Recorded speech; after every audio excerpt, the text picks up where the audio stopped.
भैया बहनों, आज हम केकई का अनुताप अर्थात पश्चाताप इसकी चर्चा करेंगे। यह साकेत महाकाव्य से लिया गया है और उसके भी 8वें सर्ग से लिया गया है। देखिए, तदनंतर बैठी सभा उटज के आगे, नीले वितान के तले दीप बहु जागे, टकटकी लगाए नैन सुरों के थे वे, परिणामों उत्सुक उन भयातुरों के थे वे।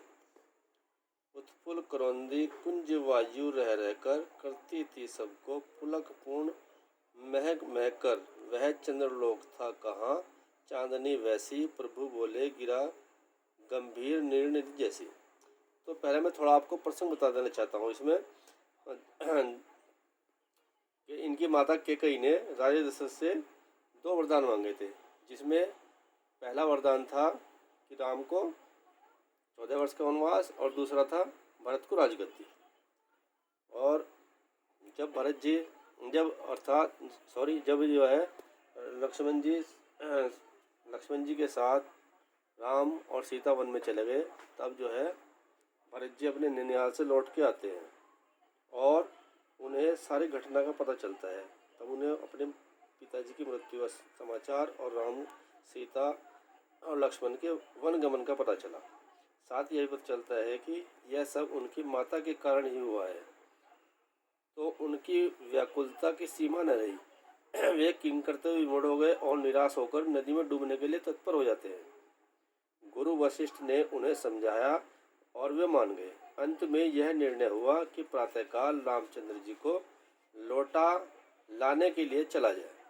इस प्रकार प्रातःकाल होते ही भरत जी समस्त अयोध्यावासियों सहित चित्रकूट चल दिए।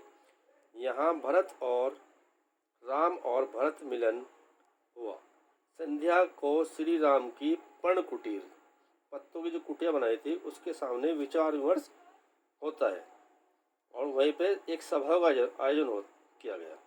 उसमें सभी लोग उपस्थित थे। उसी का कवि ने वर्णन किया है कि देखिए, तदनंतर में इसके पश्चात बैठी सभा उटज के आगे। उटज माने कुटिया, पर्ण कुटीर को बोलते हैं इसको। नीले वितान के तले दीप बहु जागे। और नीला वितान जो आसमान था वो नीले रंग का था और ऐसा लग रहा था जैसे मंडप बना दिया हो या कोई चंदोवा तान दिया हुआ। और उसके नीचे जो आसमान में तारे चमक रहे थे वो ऐसे लग रहे थे उसके नीचे कोई दीपक जल रहे हैं। और आगे कवि ने कहा है, टकटकी लगाए नैन सुरों के थे वे, परिणामों उत्सुक उन भयातुरों के थे वे। और उन्हें देख करके कवि कल्पना करता है कि जैसे वो तारे निकल रहे थे, तो तारों को देख करके ऐसा लग रहा था कि जैसे देवताओं की आंखें हो, नयन हो, और वे टकटकी लगा करके नीचे की ओर देख रहे हो और क्या परिणाम होगा, इसके भय से वे भयभीत हो रहे थे। कहीं ऐसा ना हो कि प्रभु श्री राम भरत भैया के प्रेम में और यहाँ से वन से अयोध्या लौट जाए और जिस कार्य के लिए आया वो कार्य अधूरा रह जाए। अर्थात जंगल में राक्षसों का जो राज था वह फिर वैसा ही चलता रहेगा। अगर प्रभु श्री राम लौट जाएंगे तो देवता भी जो है नीचे टकटकी लगा करके तारों के रूप में नीचे देख रहे थे और उन्हें भय भी हो रहा था। फिर आगे दे, उत्फल करौंदी कुंज वायु रह रहकर, करती थी सबको पुलक पूर्ण मह मह करके।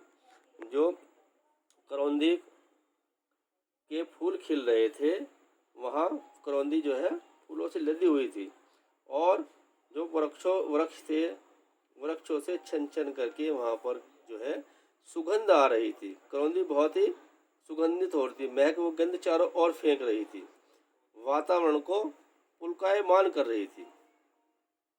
वह चंद्रलोक था कहाँ चांदनी जैसी। हालांकि वहाँ पर जो है चारों ओर चांदनी फैली हुई थी, निर्मल शुभ्र चांदनी चारों ओर फैली हुई थी। वैसी स्वच्छ चांदनी के दर्शन इस विश्व में अन्यत्र कहाँ हो सकते हैं। ऐसे पवित्र, शांत और नीरव स्थान में, वातावरण में समुद्र की भांति देखिए, प्रभु बोले गिरा गंभीर निर्निधि जैसी। और जो प्रभु श्री राम थे वह समुद्र की भांति गंभीर होकर के और विशिष्ट वाणी से भरत जी से रामचंद्र जी बोले। भैया बहनों, आज इतना ही और आगे अगले टर्न में।